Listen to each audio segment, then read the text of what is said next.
Abuse victims are often hesitant or unable to express anger. Abuse perpetrators often cannot contain their anger. Hi, my name is Dr. Natalie Jones. I'm a licensed therapist. I've been counseling men and women who've been victims and perpetrators of abuse. And one of the things I wanted to get on here and talk about tonight is anger and what it means for victims and perpetrators of abuse. And I've worked with both ends of the spectrum now for many years. And so I had some insights that I wanted to share with people who are perpetrators of abuse and or violence and aggression. One of the things is that they do not know how to properly express or contain their anger, their frustration or rage.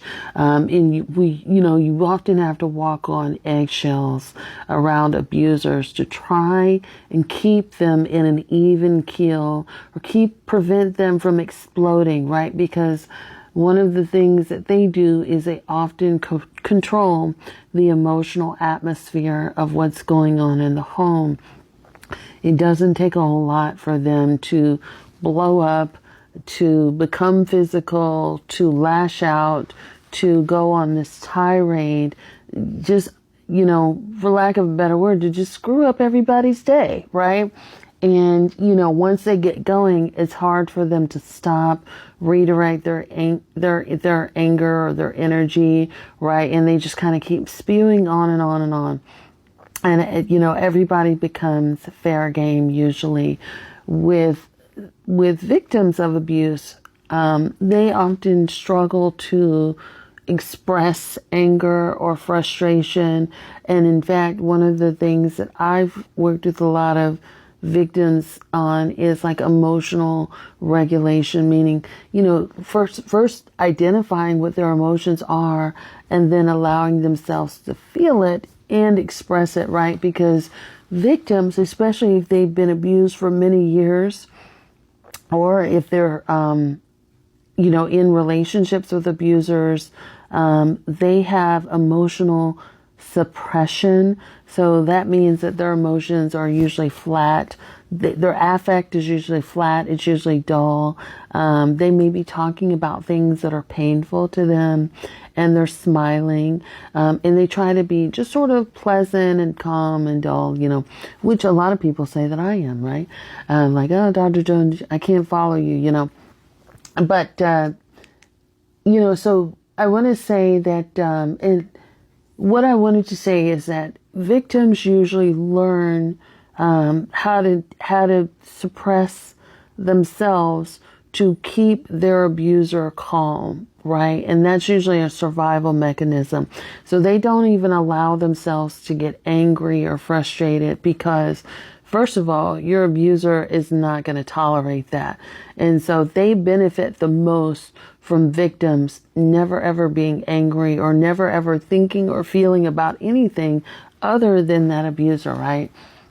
And so that's why, victims are typically so out of touch with it or don't feel uncomfortable with being angry because they've been conditioned to believe that they don't have a right to feel angry, or if they express anger, that anger is going to get them in a whole lot more trouble than what they would have been in had they just kept their mouth shut, right? And so it's a survival instinct to do that.